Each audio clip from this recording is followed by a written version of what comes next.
Buongiorno, benvenuti al Focus TG. Siamo in diretta anche oggi in onda per informarvi di quello che sta succedendo in Veneto. Tante le notizie dalla nostra regione, come sempre notizie di cronaca, notizie dell'ultima ora. Le nostre redazioni stanno lavorando da questa mattina per raccogliere tutte le ultime novità dalla cronaca veneta, ma come sempre c'è l'attualità delle bollette, delle difficoltà che famiglie, imprese, aziende e amministrazioni comunali stanno attraversando. C'è il Natale che si avvicina a grandi passi e si parla di solidarietà. Bisognerebbe parlarne tutto l'anno, ma sappiamo che in questo periodo viene un po' più facile parlare anche di questi temi, quindi si moltiplicano le iniziative verso chi fa più fatica a mettere insieme, come si suol dire, il pranzo con la cena. C'è la politica, perché ci sono degli scossoni che vanno a colpire la politica regionale, provinciale, poi insomma arriveranno novità importanti da Padova in tal senso. Notizie di sport, notizie di cultura, tempo libero, come sempre un'ora e mezza da passare assieme qui con tutto quello che succede in Veneto nel Focus TG. Partiamo però dal Vicentino, da Thiene, con l'ennesimo blitz antidroga di questo 2022, vediamo com'è andata. I carabinieri di Thiene hanno eseguito una misura cautelare in carcere a carico di 2 35enni di origini albanesi. In particolare il primo, avvalendosi della collaborazione del suo connazionale e di altri 2 complici, 45enni di origini kosovare, abitanti nell'Alto Vicentino, aveva avviato una fiorente attività di spaccio di cocaina sviluppatasi tra i primi mesi del 2020 e la fine del mese del maggio 2022, periodo in cui lo stesso soggetto avrebbe gestito con i propri cellulari gli ordini dei clienti, contrattando il prezzo e il luogo d'incontro per poi inviare i suoi collaboratori a consegnare le dosi e incassare il denaro. Attività del gruppo criminale che aveva preso il controllo dello spaccio di cocaina prevalentemente nelle città di Thiene e Schio. 35 i clienti stanati grazie agli appostamenti dei carabinieri. Quanto emerso dalle indagini, anche attraverso le perquisizioni domiciliari nelle abitazioni di 4 indagati, in cui sono state trovate cocaina e SIM card utilizzate per l'attività di spaccio, ha permesso al magistrato di richiedere l'emissione di un'ordinanza di custodia cautelare in carcere a carico dei 2 indagati e il rinvio a giudizio degli altri 2. Sabato il blitz nelle abitazioni dei 2, dove è stata trovata ulteriore sostanza stupefacente e denaro in contante. Le accuse per i responsabili, già noti ai carabinieri per i loro precedenti, sono di detenzione a fini di spaccio continuato in concorso di oltre mezzo chilo di cocaina per un ricavo patrimoniale complessivo di oltre 50.000 euro. Ora ci spostiamo a Padova, dove sono apparse delle scritte ingiuriose nei confronti di un docente dell'Università di Padova. Vediamo il servizio. Insulti rivolti al professore Telmo Pievani dell'Università di Padova, delegato alla comunicazione e alla divulgazione scientifica dell'Ateneo, sono stati scritti con lo spray nero sui muri del complesso universitario di biologia Vallisneri in via Bassi. Le frasi ingiuriose e volgari sono state notate ieri al rientro degli studenti dopo il ponte dell'Immacolata. Lo stabile infatti è rimasto chiuso per 4 giorni. Le telecamere di videosorveglianza avrebbero ripreso una persona incappucciata che la notte tra sabato e domenica è entrata nell'area dove sono comparse le scritte. Sul fatto indagano i carabinieri di Padova. Il professore di bioetica, impegnato nella divulgazione delle tematiche ambientali e sul cambiamento climatico, potrebbe essere stato preso di mira proprio per alcune sue dichiarazioni su questi ambiti. Ora torniamo in provincia di Vicenza, torniamo nell'area berica per una vicenda di cui abbiamo parlato nei nostri telegiornali, ovvero il sequestro di una 22enne da parte del padre. Vediamo. Un 51enne di origine indiana è stato arrestato dai carabinieri di Valdagno accusato di sequestro di persona aggravato. L'uomo avrebbe chiuso in casa da oltre una settimana la figlia 22enne perché non accettava la sua relazione con il fidanzato, sempre di origine indiana ma appartenente ad un gruppo sociale diverso. La sua sparizione era avvenuta in circostanze sospette, tanto che il fidanzato aveva presentato denunce ai militari dell'Arma, raccontando che la ragazza anche aveva improvvisamente dato le dimissioni dal posto di lavoro, nonostante avesse recentemente avuto una promozione. A sbloccare la situazione una brevissima telefonata della giovane che, approfittando di un momento di distrazione del padre e utilizzando un vecchio cellulare, era riuscita a contattare il fidanzato descrivendo la sua condizione e a lanciare il suo grido d'aiuto, circostanza che ha portato il ragazzo ad allertare immediatamente i carabinieri che venerdì hanno deciso di fare irruzione in casa. La segnalazione è stata determinante per consentire ai militari dell'Arma di svolgere immediati accertamenti, non conoscendo le reali condizioni della ragazza.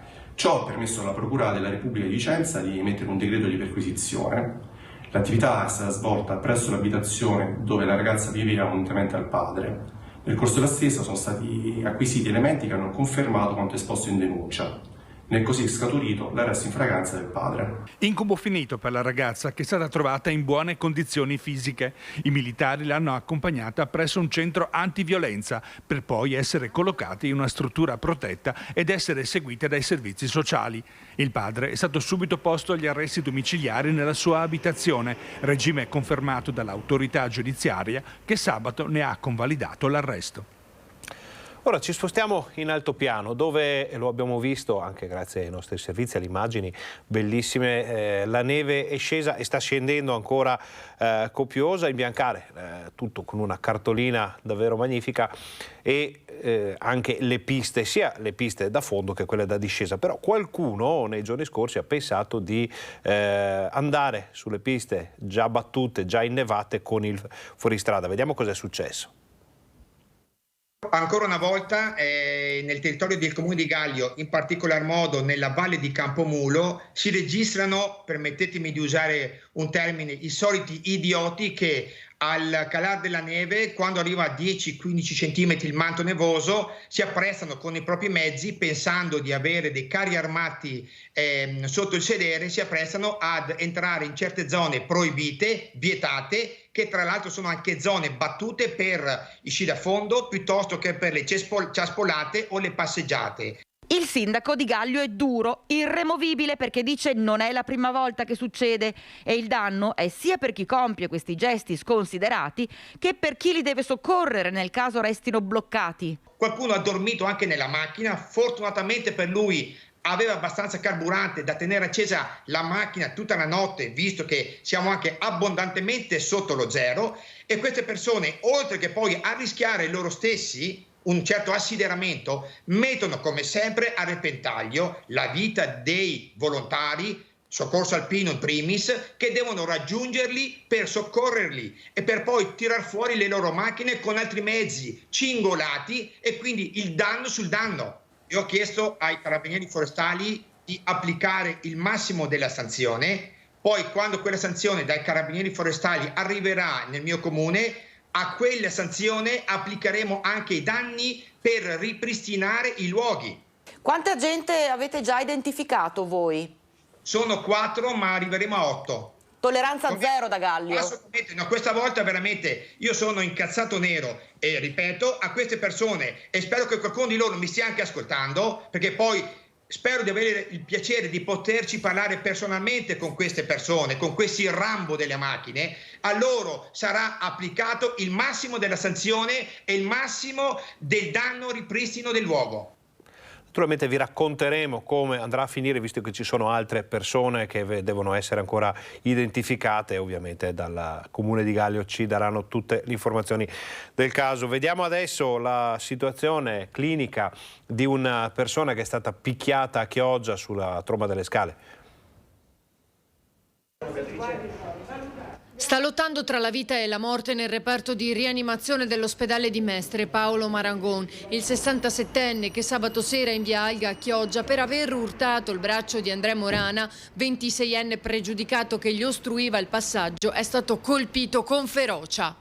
Tutto si è consumato in pochi minuti. Marangon che urta Morana, lui che lo insegue, lo colpisce, lo fa cadere a terra e sbatte la testa violentemente. Così forte da provocargli un'emorragia cerebrale. Morana ha avuto problemi con la giustizia. In passato è stato anche arrestato per furto. Sulla vicenda stanno indagando i carabinieri, ma al momento non è dato sapere se tra i due potesse esserci dell'acredine o se Morana potesse essere sotto effetto di qualche sostanza per reagire in modo tanto violento a un semplice urto. Marangon voleva solo passare per poter andare a mangiare la pizza con un'amica, anche lei residente al civico 16 di Via Alga come Morana. Tra i vicini nessuno parla. Io mi faccio i fatti miei, dice qualcuno fuori microfono. Altri osservano da dietro le tende di casa, ma nessuno racconta com'è andata quella sera. Sconvolto il primo cittadino. Ci lascia ovviamente sbigottiti. Avrei voglia anche di parlare con il ragazzo, no? Per dire cosa ti è scattato in testa per aggredire una persona in quel modo. Io dico sempre: amate e rispettate la nostra città, ma dobbiamo partire ad amare la città e a rispettarla anche dal comportamento che dobbiamo adottare ogni giorno tra noi. Insomma, Chioggia bene o male ci conosciamo quasi tutti, però ci tengo a sottolineare che Chioggia non è una città violenta. Chioggia è una città viva, vivace chiaramente, accogliente, e che si adopera anche con tante associazioni del terzo settore. Ecco, non vorrei che venisse dipinta come una città adesso violenta. Facciamo una brevissima pausa pubblicitaria, state con noi perché torniamo fra pochissimo.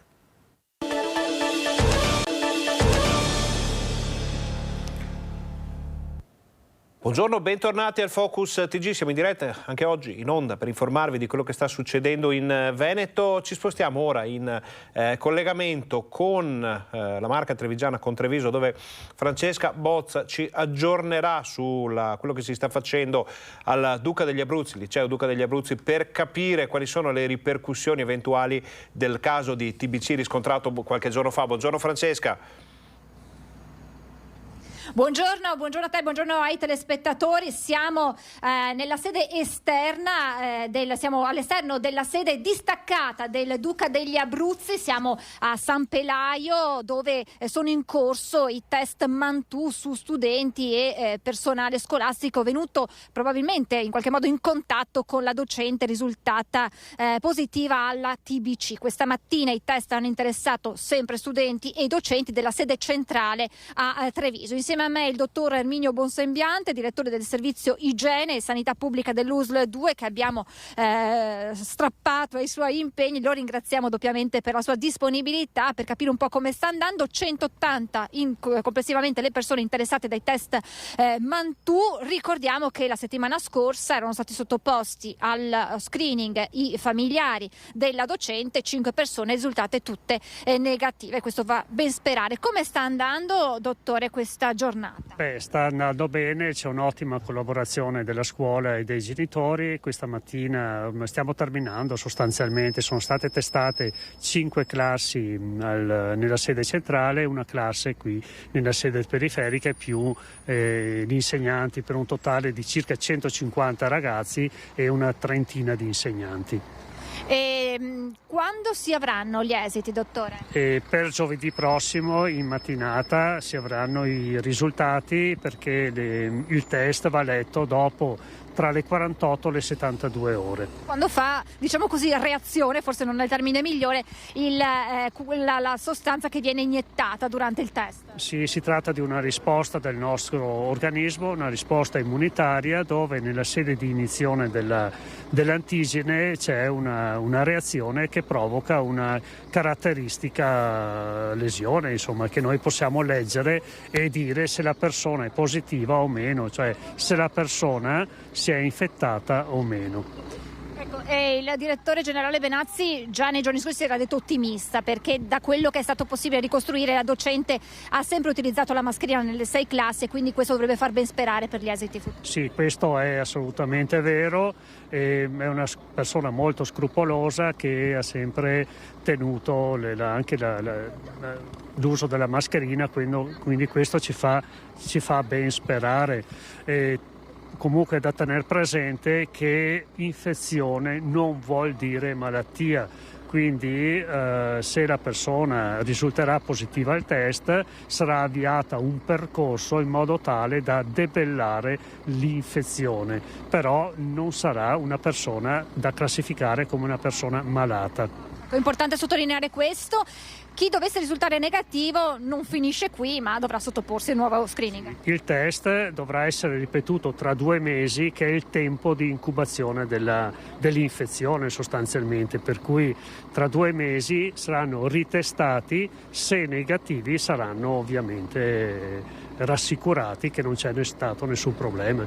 Ecco, tra l'altro questo caso di TBC arriva in un momento particolare perché insomma, il servizio di sanità, di igiene pubblica, come nella Marca Trevigiana ma in tutta Italia, ha a che fare, deve fare i conti con il Covid da una parte, con l'influenza stagionale dall'altra, che quest'anno picchia duro. Era inevitabile, era nelle previsioni, visto che abbiamo smesso di utilizzare le mascherine. Insomma, si è tornati ad un libera tutti che inevitabilmente poteva comportare questo. Il virus, tra l'altro, è anche particolarmente aggressivo, è arrivato in anticipo rispetto agli anni scorsi. Oggi, tra l'altro, dottore, registriamo anche un'impennata di casi di Covid in Veneto, oltre 5.600 casi. Va sottolineato, l'abbiamo capito ormai in questi quasi 3 anni, che è legato anche ad una contabilità del weekend, però insomma il Covid continua a far sentire il proprio peso. Sì, purtroppo sì, la pandemia non è ancora cessata, quindi bisogna tenere alta la guardia sostanzialmente.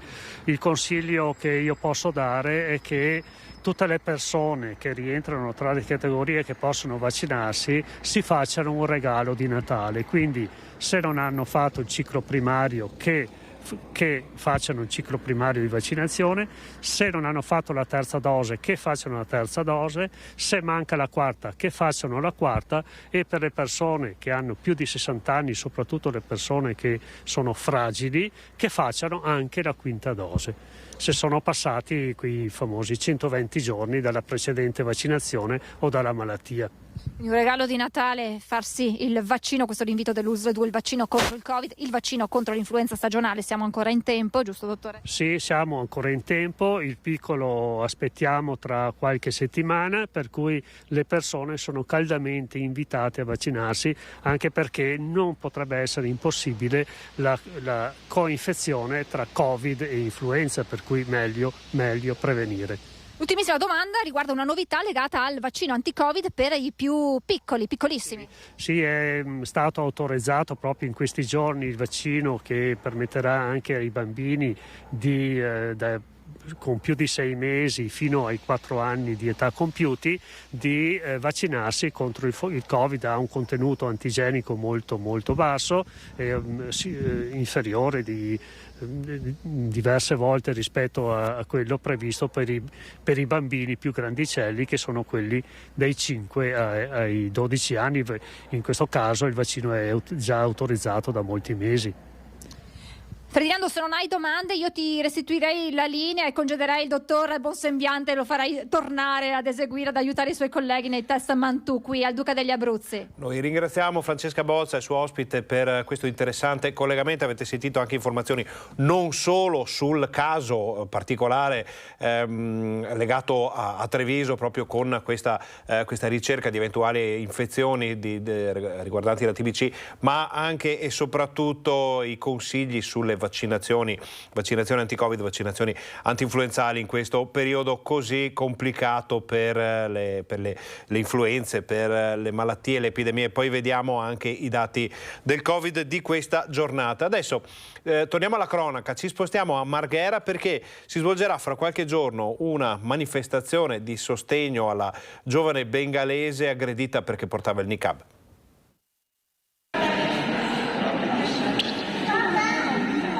Domenica prossima, 18 dicembre, la manifestazione della comunità bengalese contro le violenze di genere e per sostenere Sanuara, la mamma 29enne bengalese sorretta ieri sera dal conforto e dal sostegno dei residenti della città di Marghera. Comunità che si ribella a sua volta all'indifferenza verso la violenza, specie quando a perpetrarla è una donna contro un'altra donna. Ringrazio il padre Nandino per la sua generosità e avvicinamento, non solo per oggi e per questo evento. Lui è sempre e da sempre presente per la nostra comunità. La sorpresa organizzata per lei dal parroco della comunità della Risurrezione, Don Nandino Capovilla. Sanuara, presso la caserma dei Carabinieri di Mestre, ha saputo riconoscere il volto di Lisa, la quarantenne italiana che l'ha aggredita anche con calci e pugni e che non ha esitato a insultare e prendere a male parole pure i militari dopo essere stata individuata e interrogata. Storia di inclusione e intolleranza questa di Marghera, tra vincitori e vinti, dove lo sguardo silenzioso di Sanuara si illumina nella gioia di sogni e grida di coscienze. anche ringrazio dal profondo del cuore le forze dell'ordine, le giornaliste e giornalisti che si sono fatti avanti per aiutarmi a superare questo stato di angoscia che ho portato dentro di me. Ora andiamo nell'Alta Padovana per vedere i risultati di una raffica di furti che hanno colpito anche un imprenditore piuttosto noto. I ladri non hanno risparmiato nemmeno la villa di Fabio Franceschi, il patron di Grafica Veneta è stato anche lui vittima dei malviventi che nei giorni del Ponte dell'Immacolata hanno razziato numerose abitazioni, soprattutto nel territorio dell'Alta Padovana. La villa di Franceschi a Tre Baseleghe è stata presa di mira sabato sera. Nonostante l'allarme e l'intervento della sorveglianza, in 5 minuti i ladri sono riusciti a rubare alcuni oggetti di valore. Poche cose, ma ci sono stati danni perché i malviventi hanno infranto la finestra del bagno. Franceschi al momento del furto non era in casa. Nel fine settimana le razzie dei ladri si sono concentrate tra i comuni di Fontaniva e Cittadella. Ad agire una banda di professionisti che in pochi minuti forzano le finestre, entrano in azione rovistando nelle camere e scappano con gioielli e oggetti di valore. A San Martino di Lupari invece nella notte tra sabato e domenica è stata svaligiata una sala slot lungo la strada regionale 53 Postumia. Periodo di furti sia in casa, nelle abitazioni, nei negozi, ma anche furti di auto. Un tentativo di furto di un'automobile a Treviso non è andato a finire bene. Vediamo. Si è seduto al posto di guida e ha tentato di mettere in moto l'auto per rubarla, ma non ha fatto i conti con il proprietario che, accortosi di quello che stava succedendo, è intervenuto cercando di bloccare il giovane, un 19enne trevigiano. Il ragazzo ha però reagito spintonando l'uomo per poi fuggire. Il proprietario della vettura a quel punto ha iniziato ad inseguirlo chiamando contemporaneamente la polizia che pochi minuti più tardi si è portata sul posto con una volante che ha intercettato e bloccato il ragazzo, arrestato poi per tentato furto aggravato. Il 19enne nelle scorse settimane era stato denunciato per numerosi episodi di furto e ricettazione, sempre di auto, ed era stato sottoposto dall'autorità giudiziaria alla misura di divieto di soggiorno nella provincia di Treviso. In quelle occasioni il pronto intervento degli agenti della questura aveva permesso di recuperare e restituire ai proprietari 5 auto rubate. Il ragazzo è stato messo a disposizione dell'autorità giudiziaria per il giudizio direttissimo. Restiamo a Treviso, dove è scattata una gara di solidarietà per raccogliere nuovamente le offerte che erano state rubate in un locale. Comunque la gente è amareggiata e c'è già chi da stamattina veramente gentilmente ha incominciato a dare anche qualcosa di più invece che le solite monetine. I clienti della Casa del Caffè non ci stanno e rilanciano la loro solidarietà per ripristinare il fondo raccolto dall'esercizio trevigiano a favore di Advar, che è stato sottratto domenica scorsa da un occasionale avventore usando un accendino per bruciare il filo che lo legava al bancone. Rimane l'amarezza per quanto è accaduto, ma nelle parole della titolare traspare anche sentimento d'affetto che i clienti del negozio hanno già voluto dimostrare a poche ore dall'accaduto.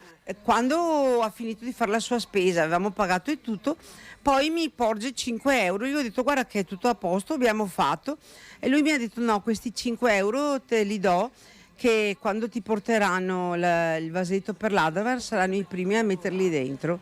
Ecco, allora questo è stato gratificante perché c'è tanta gente cattiva, ma c'è tanta brava gente ancora. Con questa considerazione molto positiva andiamo in pubblicità, facciamo una brevissima pausa, voi state con noi perché torniamo fra pochissimo.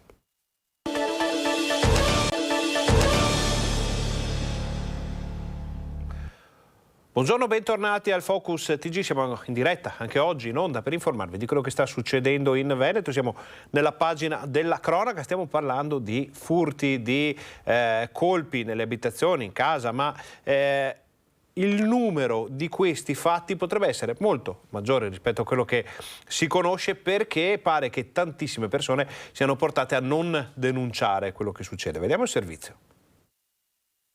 La Marca trevigiana si conferma tra le province più sicure d'Italia, occupando il 7° posto nella classifica sulla qualità della vita del Sole 24 Ore, nonostante la discesa di 5 posizioni. Ma come a volte accade soprattutto in materia di sicurezza, i numeri devono fare i conti con quella che è la percezione dei cittadini, come evidenzia l'associazione Furti in Corso con il suo presidente, che invita a leggere in modo dettagliato la graduatoria. In quanto riguarda il campo chiamiamolo nostro, che è i furti in abitazione, facciamo un salto indietro, andiamo all'88° posto, ma anche per assurdo sul riciclaggio lo vediamo al 79° posto. Dovrebbero secondo me anche aggiungere la famosa dicitura quanti non denunciano i furti o le truffe che ci sono, e allora lì potrebbe essere secondo me un po' più veritiera, tra virgolette. Sono proprio le mancate denunce spesso a viziare quella che è la reale situazione. Dovrebbero anche gestire il fatto di riuscire a fare anche le denunce in maniera un po' più semplice. Troppa burocrazia anche al momento della denuncia? Ma assolutamente sì, io sa quante sento persone che mi vengono a dire no Crista, io come faccio a fare la denuncia per un tentato furto? Cioè prendo una giornata di ferie per andare a fare la denuncia, mi dispiace, non mi conviene, cambio il blocchetto, 50 euro risolto, ma in realtà non si risolve così. Demma ricorda la possibilità di prenotare online le denunce, ma avanza un'ulteriore proposta. Riuscire a far sì che la denuncia sia il classico 10 minuti, vado lì su appuntamento, metto nero su bianco, magari la preparo anche, tra virgolette, scusate, già io a casa, loro mi mettono un timbro, una vidimazione, ma almeno poi finisce nelle classifiche. Riguardo a situazioni di degrado, problemi, furti e non solo, vi abbiamo raccontato più volte quello che succede in alcune zone di Mestre nel Veneziano. Vediamo una novità.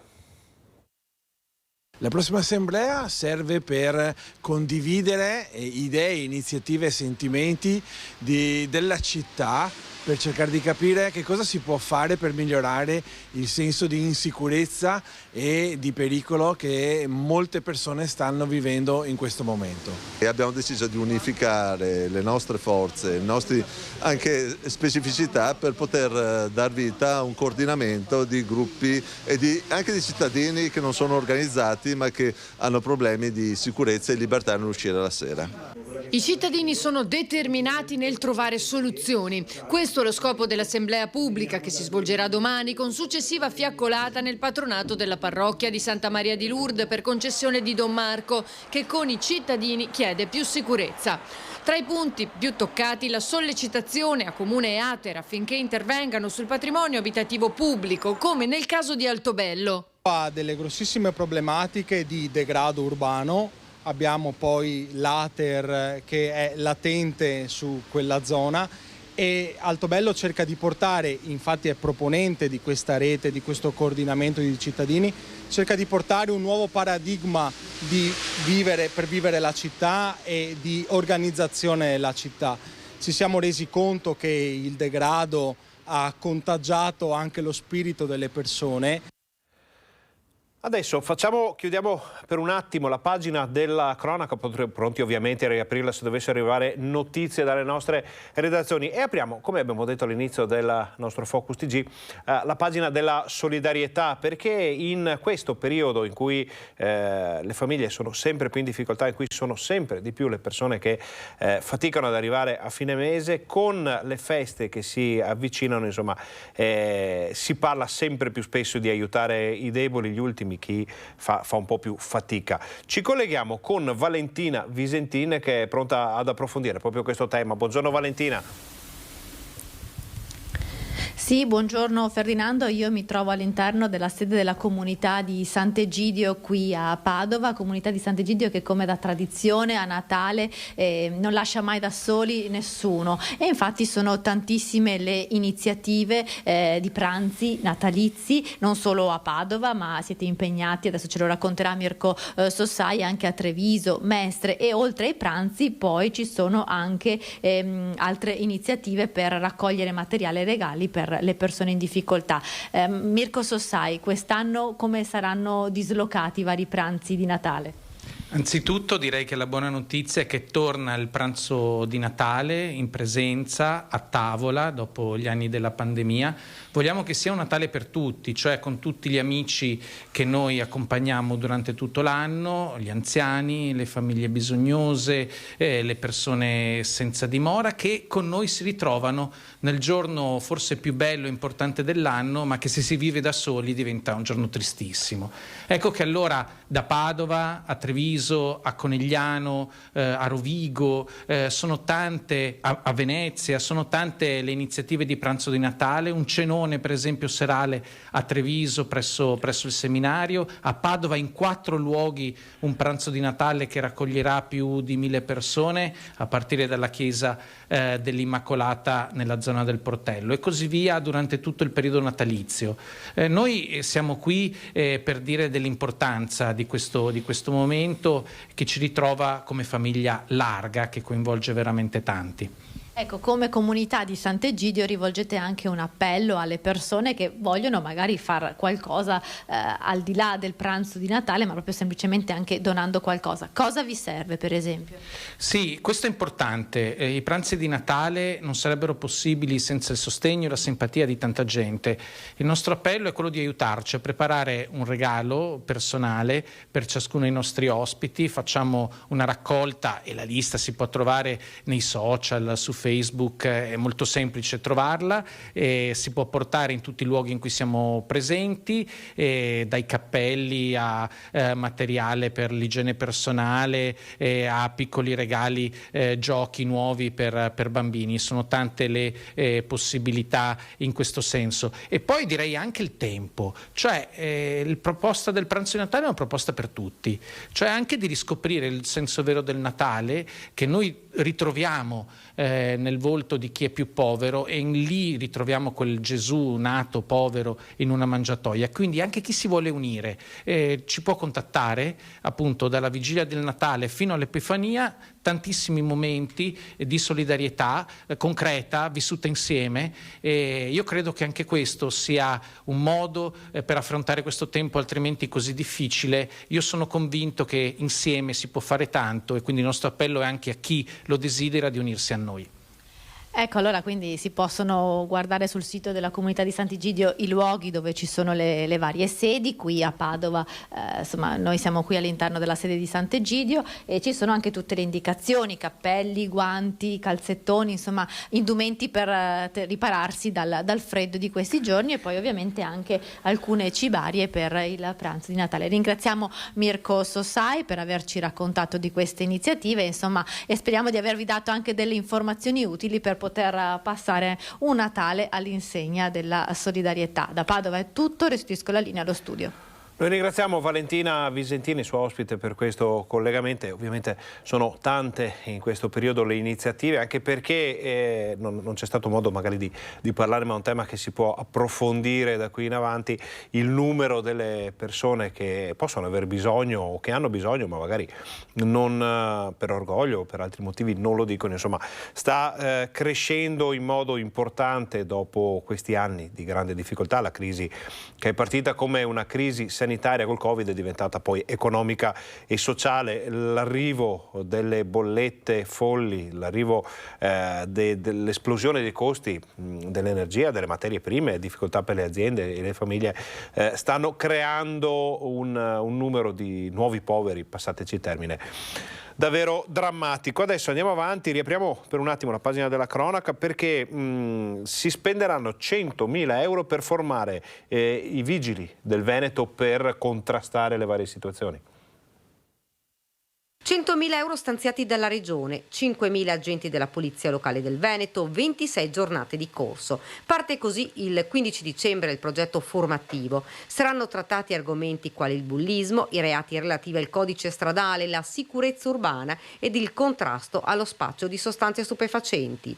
L'obiettivo è quello di dare gli strumenti necessari perché svolgano al meglio la loro attività. Il ruolo della Polizia Locale e le aspettative della comunità nei confronti della Polizia Locale è sempre più elevata, no? E quindi è giusto che questi uomini e queste donne che indossano delle divise e che sono di fatto il primo baluardo delle amministrazioni locali nei confronti della cittadinanza sul tema della sicurezza abbiano un livello di formazione quanto più elevato possibile. Formazione che deve raggiungere tutti i comuni, anche quelli più piccoli, perché il livello possa essere uguale in tutti i corpi di polizia locale del Veneto. Gli agenti di polizia locali svolgono un compito di straordinaria importanza e hanno bisogno di avere una formazione adeguata a fronte dei continui cambiamenti normativi, anche del mutare e delle problematiche in materia di sicurezza e dei cambiamenti della nostra società. Questo corso garantirà, dopo aver anche ascoltato da parte dei comuni quali sono le esigenze principali in tema di formazione, garantirà un adeguato livello di formazione attraverso delle lezioni online teoriche e delle lezioni pratiche. La speranza è che possa essere formato almeno il 20% del corpo della Polizia Locale Veneta. Per la Regione, termina l'assessore Corazzari, la formazione ed il sostegno alle politiche integrate per la sicurezza nel territorio regionale sono delle priorità. Facciamo un'altra breve pausa pubblicitaria e voi state con noi perché torniamo fra pochissimo.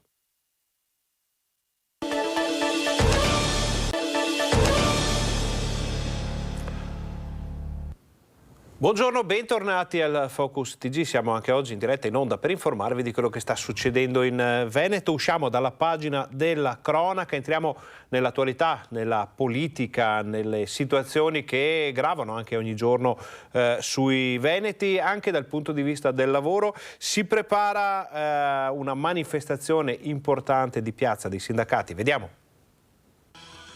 Sono attese 1000 lavoratrici e lavoratori in piazza Padova nella giornata dello sciopero generale della CGIL proclamato per il Veneto mercoledì prossimo. Il corteo, che si snoderà lungo le vie del centro storico con concentramento alle 9 in piazza Garibaldi, vuole portare all'attenzione del governo Meloni le criticità della prossima manovra finanziaria su lavoro e salari, salute, sicurezza e sanità.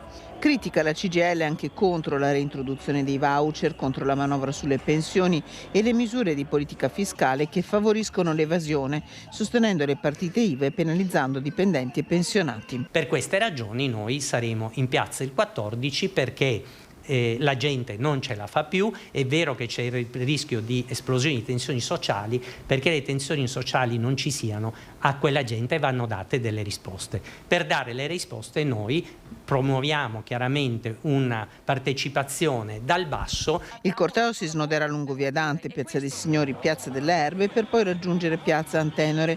Il comizio finale intorno alle 11:15. Allora, andiamo avanti con il nostro telegiornale perché arrivano notizie dall'Europa riguardanti il cosiddetto Qatargate, se ne parla a livello nazionale, pare che le indagini o comunque quello che è successo possa sfiorare, aperte e chiuse le virgolette, il Veneto. Nuovi sigilli dell'Europarlamento agli uffici di almeno altri 4 italiani, tra cui l'ufficio del veneziano Davide Zoggia, fedelissimo di Bersani che non risulta indagato, e l'assistente dell'europarlamentare Dem Alessandra Moretti, anche lei non indagata, e che dice: rifiuto totalmente e respingo qualsiasi insinuazione su di me. Mi sono recata in Qatar con altri colleghi deputati in missione ufficiale e in piena trasparenza. In questo quadro ci siamo occupati dei diritti dei lavoratori e dell'accoglienza dei rifugiati afghani, scrive su Twitter. Si allarga dunque l'inchiesta Qatargate dopo l'arresto di Eva Kaili, vicepresidente greca dell'Europarlamento, arrestata perché colta in flagrante con 600.000 euro in contanti nascosti dentro sacchi in casa sua. Oggi nel frattempo a Venezia annullata la 2 giorni del convegno sulla pace all'Auditorium Santa Margherita di Ca' Foscari per evitare imbarazzi, visto che tra gli invitati ci sarebbe dovuto essere anche l'ex europarlamentare del PD Antonio Panzeri, a sua volta travolto dallo scandalo Tangenti. Questione quest'ultima per la quale il senatore veneziano Raffaele Speranzon ha presentato un'interrogazione parlamentare. Persone che nel proprio curriculum hanno attività di tipo terroristico e non si capisce in che modo possano insegnare o spiegare o instradare i giovani e gli studenti universitari e non a comprendere quali sono le ragioni dei diritti umani, avendo loro praticato invece la violenza, la guerriglia e ogni genere di forma di resistenza nei confronti del diritto costituito. Una vicenda quindi che si allarga, che si muove, che viene tenuta d'occhio anche dai media nazionali, e sentiamo perché è proprio la politica a chiedere che venga fatta chiarezza su tutto ciò. Noi abbiamo già chiesto l'intervento del Copasir e l'intervento anche della Commissione Speciale d'Inchiesta per le ingerenze straniere, quindi verrà discusso probabilmente proprio questa settimana a Strasburgo, perché è un provvedimento che deve essere preso con urgenza. Questo è quello che posso riferire al momento, perché la cosa è talmente attuale. Noi come Lega ovviamente vogliamo chiarezza, puntualità e precisione e trasparenza soprattutto, ed è fondamentale per noi. Vediamo adesso, in seguito alla uscita, alla pubblicazione delle classifiche delle città italiane in base alla qualità della vita, il parere dei padovani riguardo il voto che è stato dato alla loro città. Padova scala la classifica del Sole 24 Ore sulla qualità della vita, salendo di 4 posti, anche se rimane alla 29esima posizione sotto Verona e Treviso per il Veneto, che invece scendono in graduatoria. Sergio Giordani, in qualità di sindaco della città e di presidente della provincia, commenta con soddisfazione questo risultato nonostante rimangano delle criticità. Padova, infatti, in materia di sicurezza è la posizione 105, ovvero al terzultimo posto, penalizzata dai reati legati allo spaccio di droga e dai furti in abitazione. E poi c'è l'inquinamento. Ogni anno la città del Santo e la sua provincia sono tra le peggiori per la qualità dell'aria. Si piazzano infatti al 92esimo posto su 107, aria inquinata dallo smog e dai livelli di PM10 altissimi che portano a sforare il limite dei giorni previsti dalla legge. Padova perde posizioni anche in tema di salute, la provincia infatti che ha registrato moltissimi casi di Covid e si piazza al 98esimo posto, e poi per la scarsità di medici di medicina generale. La città invece recupera posizioni per la qualità dei servizi rivolti agli anziani e ai giovani e si piazza al 4° posto per numero di laureati. Per i padovani ecco quali sono pregi e difetti. Guarda, io vivo discretamente a Padova, non mi lamento. Anzi, penso che Padova sia una città molto vivibile per quanto mi riguarda, perché è una città a dimensione d'uomo, molti servizi funzionano, sinceramente non ho che lagnarmi. Di negativo il traffico forse, è positivo che la trovo sempre più pulita. Se tu vai in centro guardi per terra, è pulitissima rispetto a altre città. Purtroppo è un po' penalizzata perché secondo me non è ben curata, però sta di fatto che ci sono belle strutture per i giovani, tipo l'orto botanico, l'università, molte aule studio, c'è ancora molto verde, che secondo me è una cosa che è da curare. Però ci sono ancora molte case un po' abbandonate, secondo me questo bisognerebbe metterci le mani se possibile e magari riqualificare l'ambiente, quello sì. Ma io mi sono sempre trovata bene a Padova, sono qua da 4 anni e devo dire che adesso me ne vado e ci lascio il cuore. Secondo me Padova in realtà è una bellissima città, è anche molto viva e io quando andavo in giro mi sono sempre sentita sicura, quindi no, è proprio una bella città. Io bene perché sto a Ponte San Nicolò. Io direi che è bene. Si può migliorare per traffico, parcheggi molto. Avete sentito le voci dei padovani e non padovani riguardo la città, vivibile, non vivibile, pulita, sporca, insomma tutte le opinioni raccolte dalla nostra redazione. C'è però una polemica volante, possiamo dire, in corso a Padova per l'utilizzo delle luminarie natalizie durante il giorno. Vediamo. Siamo in via Dante, pieno centro storico di Padova, e si è aperta una polemica sulle luminarie, queste luminarie che vedete alle mie spalle. Sono arrivate segnalazioni che dicono che sono accese anche durante il giorno e che quindi questo può essere considerato uno spreco. In effetti sono le 11 del mattino e le luci sono tutte belle accese. Va detto che sono luci installate dai negozianti, dai commercianti della strada, quindi che insomma a rigor di logica possono fare quello che vogliono e tenerle anche accese, però in tema di caro bollette, insomma, che è uno dei temi principali di questo periodo, è intervenuta anche l'amministrazione comunale che ha chiesto ai gestori di queste luminarie di spegnerle durante il giorno, anche perché lo stesso comune invece ha ridotto l'orario di accensione delle luci in centro, si spengono infatti alle 24 proprio per risparmiare un po'. Non sono luminarie che consumano molto queste perché sono comunque luci a LED, però insomma in tema generale di messaggi alla cittadinanza in effetti vederle accese alle 11 del mattino può essere considerato un po' eccessivo. Restiamo a Padova, ma Padova intesa come snodo ferroviario molto importante per il nord-est, perché ieri, in seguito all'abbassamento repentino delle temperature, all'arrivo nella giornata di domenica di qualche fiocco di neve, si sono verificati dei grossi problemi per la circolazione ferroviaria. Tantissime le segnalazioni arrivate anche alle nostre redazioni da parte di telespettatori utenti che erano rimasti bloccati con ritardi anche molto forti. Vediamo com'è andata a finire poi. Avete avuto ritardi? Sì. Abbiamo preso il treno delle 7:35 e da Campo San Piero. Siete arrivate? Alle 10 adesso, appena arrivate. Per andare da Venezia Mestre a Padova lì è un disastro. Proprio 190 minuti minimo di ritardo, come tutti i treni. Ci sono diversi ritardi, fino a 200 minuti. Mestre non parte più niente praticamente. Ho preso uno che partiva anche quello 40 minuti di ritardo, quindi... I disagi sono partiti poco prima dell'alba, quando la pioggia della giornata di domenica e l'abbassamento delle temperature hanno causato la formazione di ghiaccio e conseguenti disagi lungo le vie ferroviarie della regione. Particolarmente critica la situazione lungo la tratta tra Campomarte a Padova e Rovigo e lungo la tratta tra Vicenza e Venezia. Ritardi che hanno toccato punte di 120 minuti e coinvolgli in viaggio con ritardi fino a 4 ore. Nel caos gli spostamenti dei pendolari. A Padova per ore è rimasto fermo a Campomarte un treno regionale con 600 persone a bordo.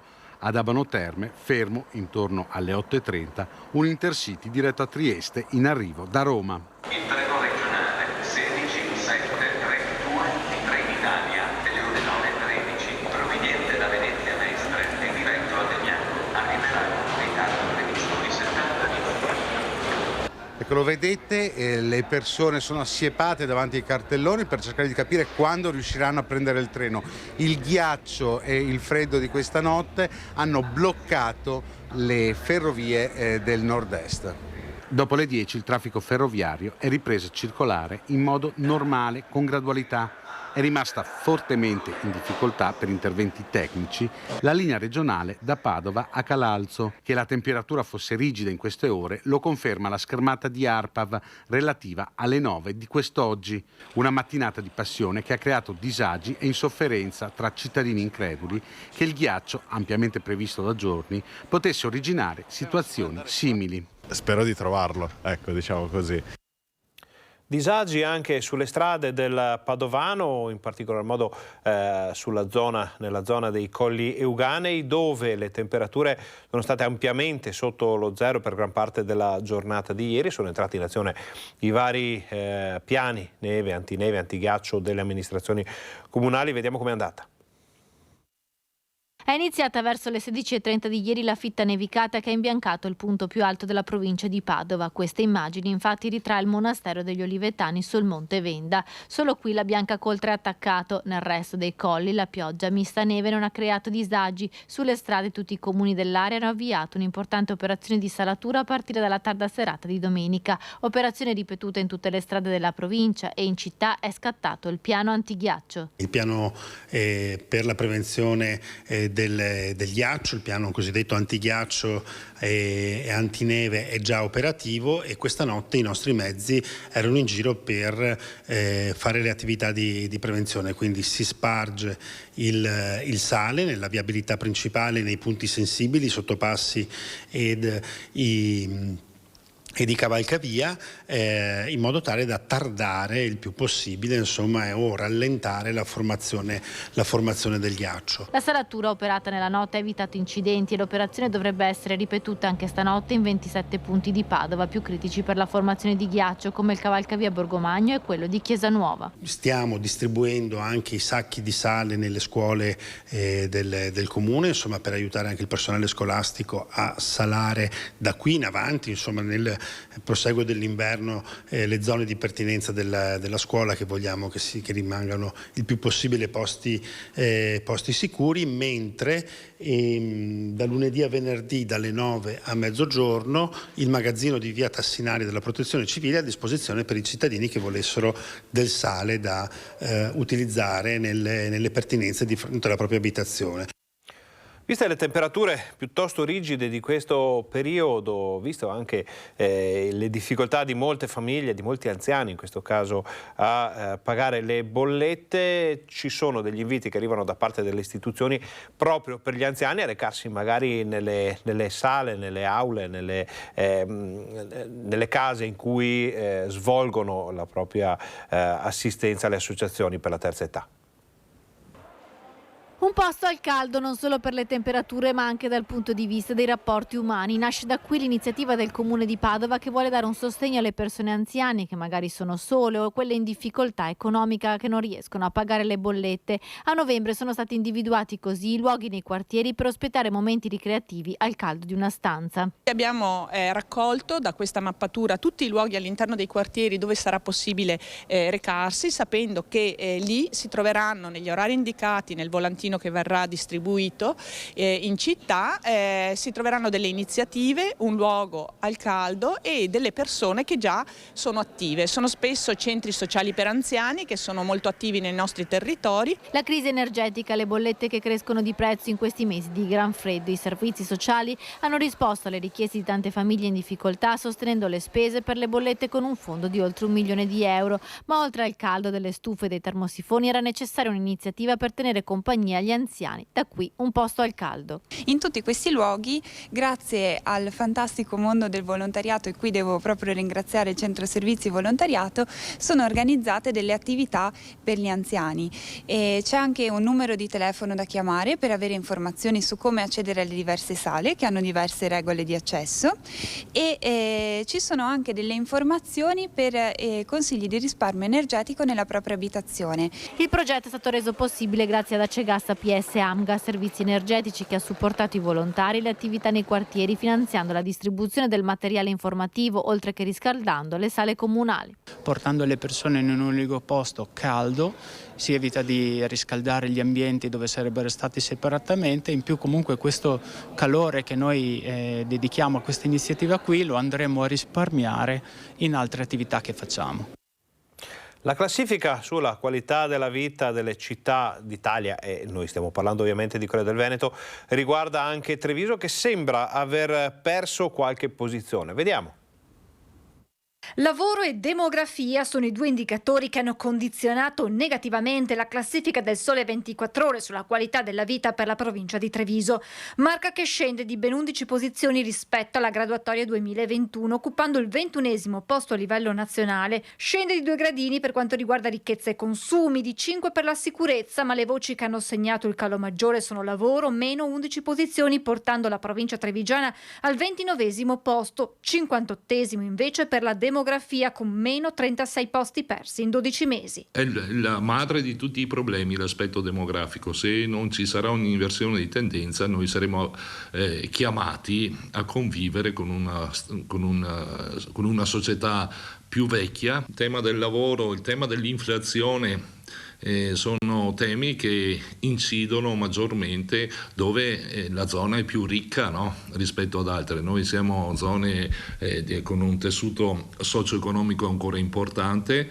e quindi provincia di Treviso è una provincia che insomma produce ricchezza, che patisce le criticità e le difficoltà del sistema tutto. Indicatori sui quali la provincia poco può fare, spiega Marcon, ma le politiche messe in atto da Regione e Governo potranno far recuperare alla Marca questo gap. Abbiamo gli anticorpi per metterci in pista e invertire queste tendenze. Il nostro è un territorio che è in grado di affrontare le sfide e conseguentemente darà dei risultati che io credo vedremo nella classifica del prossimo anno. Il presidente della provincia vuole poi soffermarsi su quelli che sono gli aspetti positivi per la Marca, sempre secondo la classifica del Sole 24 Ore. Siamo ancora al secondo posto per la qualità della vita delle donne, al secondo posto per il livello più basso dell'indice di criminalità, quindi abbiamo una provincia che su alcuni ambiti riesce ad avere ancora delle performance che ci dicono che in provincia di Treviso si vive bene.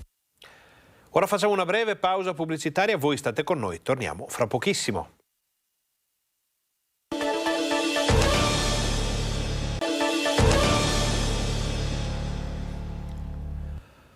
Buongiorno, bentornati al Focus TG. Siamo in diretta anche oggi in onda per informarvi di quello che sta succedendo in Veneto. Ci siamo lasciati con le notizie sulla qualità della vita nella Marca trevigiana. Riprendiamo proprio dalla Marca, che è stata una delle zone del Veneto con le temperature più basse nelle ultime ore, anzi addirittura è arrivato pochi istanti fa in redazione un comunicato stampa della provincia in cui si parla proprio del piano neve della provincia di Treviso, con interventi antighiaccio e sgombero di neve, lo spargimento addirittura di 100 quintali di sale sui 400 km di strade provinciali, 24 imprese e 30 mezzi per le operazioni di prevenzione e pulizia del fondo stradale. Quindi la provincia di Treviso fortemente colpita, fortemente impegnata. C'è stato però anche in questo caso ghiaccio sui binari, treni in ritardo, un po' di problemi per chi viaggia. È stato sufficiente aprire questa mattina le finestre per capire che le piogge dei giorni scorsi hanno lasciato spazio al freddo pungente, con cielo terso ma temperatura impicchiata. A Treviso meno 2,3 gradi, meno 3,3 a Ponte di Piave, a Crespano del Grappa meno 3,2, a Castelfranco meno 3,1, Gaiarine meno 3.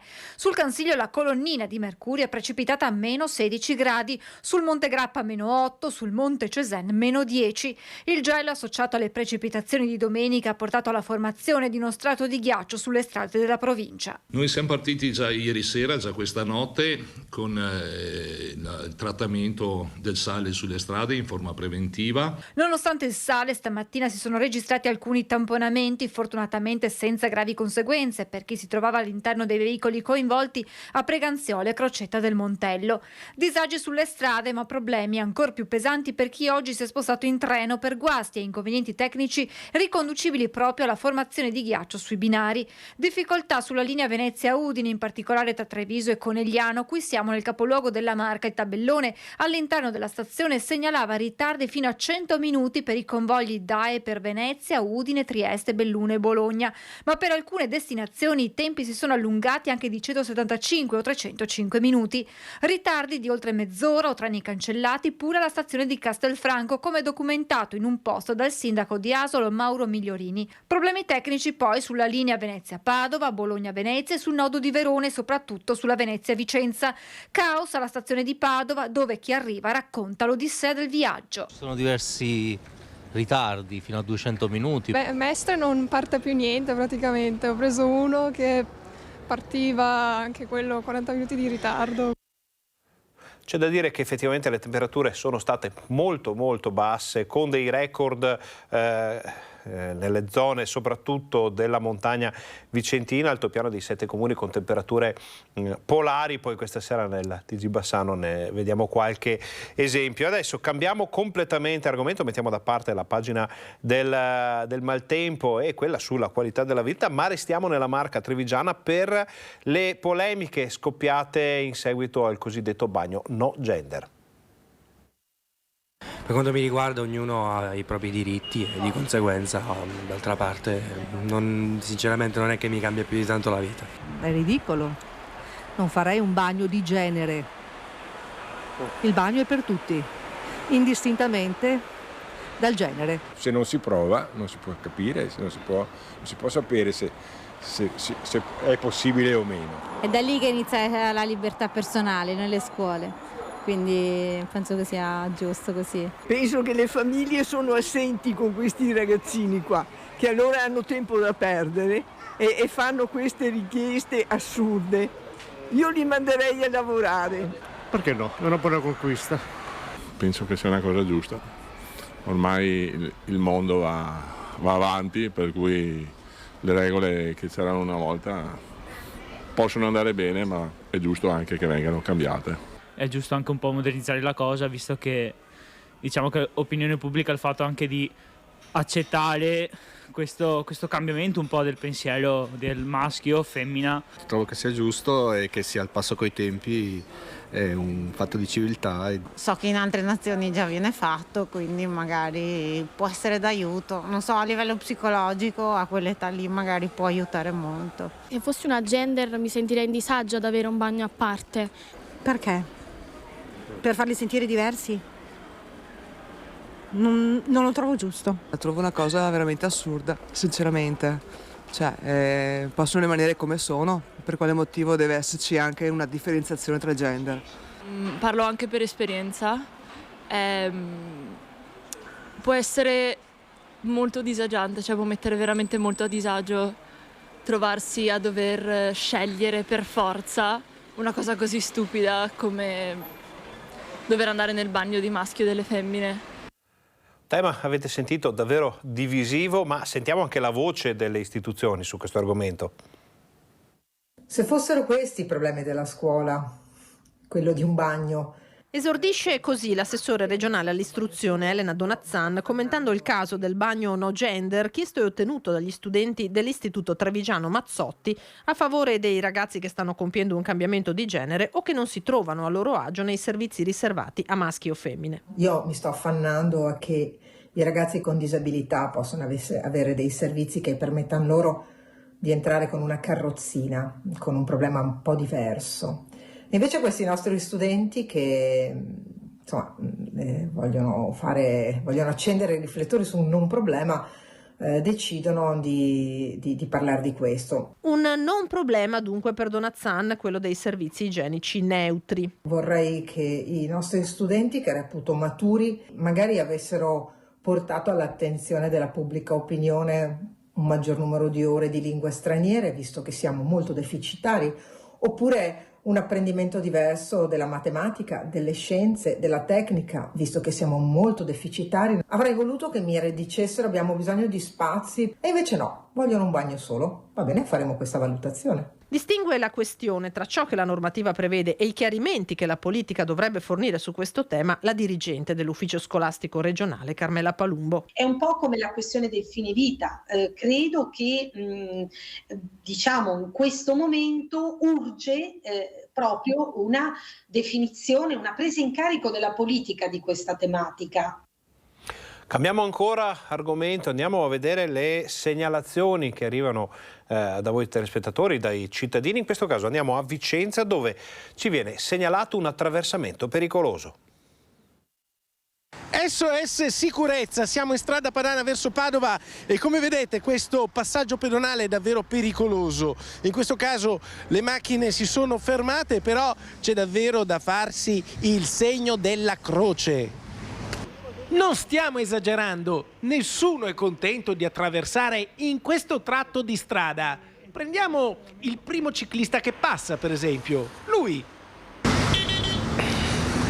Vedete che le macchine non sempre si fermano. Questo signore è riuscito a passare, è pericoloso, eh? Sì, pericoloso questo. Sì. È andata bene per questa volta? Sì, però sempre quando vieni qua a traffico tanto. Scongiuri, eh? Sì. Fa gli scongiuri e non è l'unico. Un gruppo di cittadini e di ciclisti ha chiamato Rete Veneta. Da tempo infatti in questo tratto di strada sono frequenti gli incidenti dovuti alla posizione e alla situazione in cui si trova questo passaggio pedonale. Ci sono stati degli incidenti precedentemente, tipo, un mese fa anche, dove c'è stata questa macchina che si è fermata davanti qua. E, insomma, sì, non è molto sicuro, ecco. Questo attraversamento pedonale è molto poco segnalato. I cittadini chiedono di segnalare meglio il passaggio pedonale, magari utilizzando dei segnali luminosi e le strisce pedonali su fondo rosso. Nell'immediato venga segnalato, soprattutto a monte, con delle luci, qualcosa che avvisi le persone che arrivano in auto di rallentare. Un faro, delle strisce pedonali fosforescenti, non so, eccetera, qualcosa da risolvere subito. Benissimo, e noi come sempre raccogliamo le istanze dei cittadini per poi portarle alle autorità competenti. Per oggi ci fermiamo qui, ma a questo attraversamento pedonale pericoloso dedicheremo altre puntate. Dunque la questione non finisce qui, continua. Ovviamente nel TG Vicenza vedremo come prosegue questa situazione, come risponderanno le autorità, le istituzioni a questa segnalazione, a questa richiesta di aiuto da parte di una fascia piuttosto importante della popolazione. Adesso una notizia che è anche un po' di servizio, perché ieri e oggi sono in corso sul Ponte Vecchio lavori di pulizia e restauro, Ponte Vecchio di Bassano, scusateci, e dopo le tante segnalazioni passate anche qui da Rete Veneta con servizi sulle ragnatele, sulle lampade, sullo sporco visto in alcune aree del ponte, le balaustre imbrattate da writer che avevano del buon tempo per lasciare qualche scritta nei mesi scorsi. Il ponte è chiuso, dicevamo, ieri e oggi. Siamo andati a vedere come sta andando.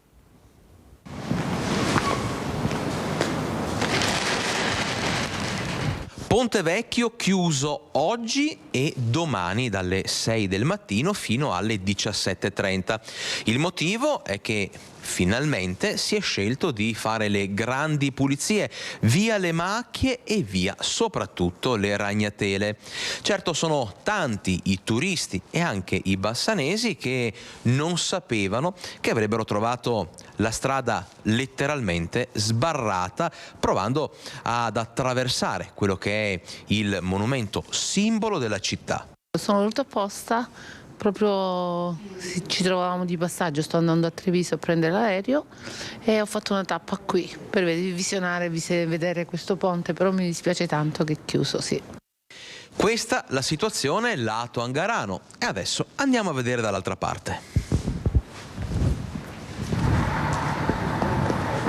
Non lo sapevamo, non siamo di qua.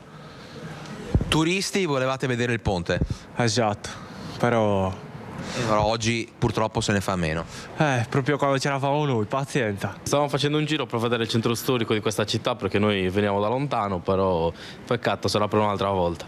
A noi è bastato restare mezz'ora nelle vicinanze del ponte per vedere una trentina di turisti e molti residenti spiazzati nel trovarsi di fronte alle transenne. E dire che sono mesi che noi di Rete Veneta, insieme a tanti bassanesi, abbiamo portato all'attenzione dell'amministrazione comunale il problema ragnatele e degrado. Magari si sarebbe potuto agire prima e non chiudere gli accessi proprio nel periodo natalizio, per la delusione anche di questi ragazzi di un centro diurno di Pederobba. Abbiamo portato Giuliano, che è un ragazzo in carrozzina, e speravamo di vedere il ponte aperto, invece niente. Così. Pazienza. Non lo sapevo. Voleva passare e dovrà fare il giro un po' più lungo. Turistico, un giro turistico, siamo qua per pochi giorni, però ci troviamo che è chiuso. Ponte chiuso, dicevamo, anche oggi. Siamo tornati a vedere la situazione, dovrebbe riaprire poi nel pomeriggio. Pulizie richieste a gran voce dalla città, dicevamo anche tramite alcuni nostri servizi, che mostravano una situazione davvero imbarazzante delle lampade o delle balaustre. Sono molti a chiedersi se insomma, fosse davvero necessario farlo in questo periodo in cui comunque Bassano è presa d'assalto anche durante i giorni feriali da tantissimi turisti, visitatori che magari avrebbero voglia di fare una passeggiata sul monumento nazionale. Cambiamo ancora decisamente argomento, passiamo alla politica, vediamo quelle che sono le situazioni interne alla Lega che sta guardando al congresso, in questo caso padovano. Michele Giraldo è lui la sorpresa del congresso provinciale della Lega. Il suo nome come candidato unitario è stato scelto in tarda serata dopo una lunga riunione dei militanti leghisti provenienti da tutta la provincia di Padova in rappresentanza delle sezioni del territorio.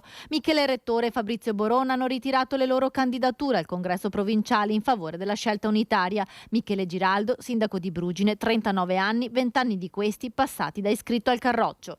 Io sono il frutto del dialogo della base, quello che è mancato da tanto tempo finalmente ieri sera è avvenuto. Molti militanti si sono riuniti in forma spontanea e volontaria e hanno deciso insieme tutti insieme di trovare un candidato condiviso, e grazie a quella che è stata anche la scelta degli amici Fabrizio Boron e Michele Rettore, che hanno fatto un passo di lato e non un passo indietro ma un passo di lato, hanno scelto di portare avanti quella che può essere la mia figura, che spero possa essere all'altezza di questo importantissimo ruolo che delineerà quelle che saranno le strategie future del nostro partito. Il fronte antisalviniano si compatta dunque sul nome di Giraldo in attesa del voto di domenica 18 dicembre. Il nostro partito ha bisogno di valori, ha bisogno di riscoprirsi e di riavere l'energia e il cuore per poter andare avanti e per poter credere in un futuro. Purtroppo abbiamo perso tantissime occasioni nel nostro territorio e a livello anche nazionale. È ora di ridare la voce ai militanti, è ora di ridare la voce alla base. Ci siamo dimenticati di chi fa i gazebi alla domenica mattina, di chi prende freddo, di chi perde le proprie giornate per amore della Lega e per l'amore dei suoi valori. Questa è la lotta più importante, è la lotta che deve dare dignità al nostro partito, passione, cuore e anima. La Lega non è né mia, non è né dei vari parlamentari né dei consiglieri regionali. La Lega è della gente, la Lega è della base. È questo che dobbiamo far tornare indietro. La Lega è rappresentata in maniera eccelsa dal nostro governatore Luca Zaia ed è questo l'esempio che noi dobbiamo portare avanti. Sentiamo su questo argomento la voce di un altro esponente della Lega, il sindaco di San Giorgio in Bosco, Nicola Pettenuzzo. È forza del sostegno della Lega Padovana di governo, dai sottosegretari Massimo Bitonci e Andrea Ostellari al deputato e commissario veneto del partito Alberto Stefani. Nicola Pettenuzzo, 53 anni, sindaco di San Giorgio in Bosco, si candida alla segreteria provinciale nel congresso di domenica prossima. Loro mi hanno fatto questa proposta / richiesta di mettermi a servizio a livello provinciale. Io ci ho riflettuto perché so che è un incarico importante, bisogna lavorare tanto, lavorare bene, lavorare per unire, non per dividere, ed ecco forse l'idea di candidarmi, come vengo definito, un uomo moderato e aperto al dialogo. Pettenuzzo punta sull'unità del partito, Sassolino contro chi è al lavoro per il ribaltone, e pensa a un'organizzazione che punti sull'ascolto della base e su un'organizzazione simile a quella di un comune. Incarichi precisi a coloro i quali faranno parte del direttivo, un lavoro capillare sui vari temi importanti di questo momento storico e soprattutto tanto lavoro. Contro Nicola Pettenuzzo erano annunciate le candidature di Michele Rettore, militante di San Giorgio delle Pertiche, e soprattutto del consigliere regionale Fabrizio Boron, critico da mesi sulla gestione del partito.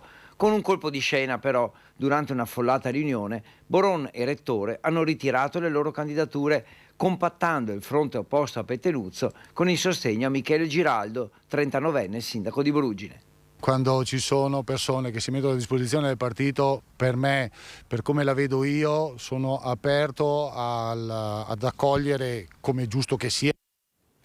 Avete sentito, quindi Boron avrebbe ritirato la candidatura, però sentiamo le dichiarazioni dell'esponente della Lega sulle liste degli iscritti.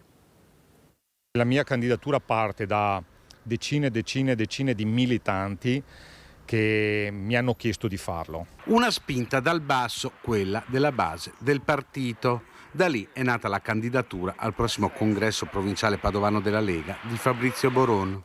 Il 18 dicembre ci sarà anche lui, insieme a Nicola Pettenuzzo e Michele Rettore, in corsa per la segreteria provinciale del Carroccio. Pongo la mia candidatura sulla base di un'esperienza decennale, di una passione, di un amore incondizionato per la Lega e per questo partito, e ovviamente mi candido e ho chiesto agli organi che attualmente la reggono la lista dei militanti affinché io possa avere il diritto di raccogliere le firme per presentare la mia candidatura. Faccio presente che ad oggi nessuno mi ha ancora risposto. Resta il nodo delle liste degli iscritti che ad oggi pomeriggio non sono arrivate ai candidati. È arrivata la convocazione e chiedono la raccolta da un minimo ad un massimo, da un minimo del 10% ad un massimo del 20% degli aventi diritto al voto di raccolta firme. Quindi il calcolo è matematico e risultano essere 950 militanti. Faccio presente che è un numero che apprendo oggi perché faccio il calcolo matematico, ma mai ci è stato comunicato. Il modello da seguire per il consigliere Fabrizio Boron e il presidente del Veneto, Luca Zaia. Ho condiviso con lui un percorso lunghissimo e non posso che ovviamente essergli vicino in quello che lui rappresenta come amministratore deciso per il bene del Veneto. Ecco, noi vogliamo rappresentare questo modello di amministrazione. Una notizia ora che riguarda migliaia di persone, migliaia di cittadini del cuore della Pedemontana Trevigiana, perché 5 comuni puntano alla fusione. Possagno, Cavaso del Tomba, Monfumo, Castelcucco e Pieve del Grappa, quest'ultimo già frutto di fusione nel 2019 tra Paderno e Crespano. Sempre più verso la concretezza, la fusione tra i 5 comuni del cuore della Pedemontana Trevigiana. Un passo per riuscire a garantire servizi sempre migliori ai cittadini. L'idea è proprio quella di poter dare più servizi e con maggiore velocità ai nostri dipendenti. Si pensi che oggi, per dire, il mio comune ha in un ufficio magari una sola persona. Nel momento in cui questa giustamente o va in ferie oppure purtroppo è in malattia, quell'ufficio si ferma. La volontà è quella appunto di avere una struttura che possa sopperire anche a queste piccole difficoltà.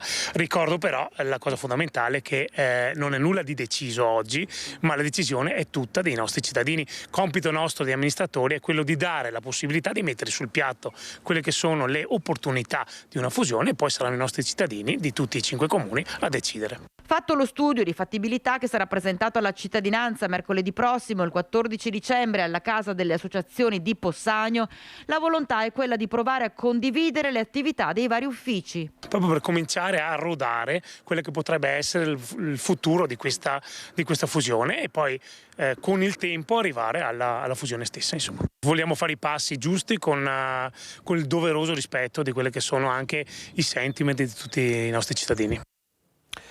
Sabato mattina vi abbiamo dato in diretta qui sul Focus TG la notizia dell'affidamento agli alpini di Vicenza della Dunata Nazionale delle Penne Nere del 2024. Abbiamo cominciato a parlare con gli alpini vicentini per capire che cosa hanno in mente. Ho subito utilizzato la parola raggiante perché ero veramente raggiante e un'emozione grande, veramente indescrivibile. Le altre sezioni erano anche loro preparate, specialmente Biella con la quale siamo andati al ballottaggio finale, ci siamo salutati e abbracciati, ci siamo dati appuntamento a Vicenza. L'emozione del presidente della sezione ANA Monte Pasubio appena rientrato da Milano con l'assegnazione in tasca della Dunata Nazionale per il 2024. Dopo l'euforia per l'approvazione del progetto presentato, ora è il momento di rimboccarsi le maniche. Le prenotazioni stanno fioccando copiose già nel fine settimana. Le prenotazioni sono già importanti, stanno già chiamando anche me.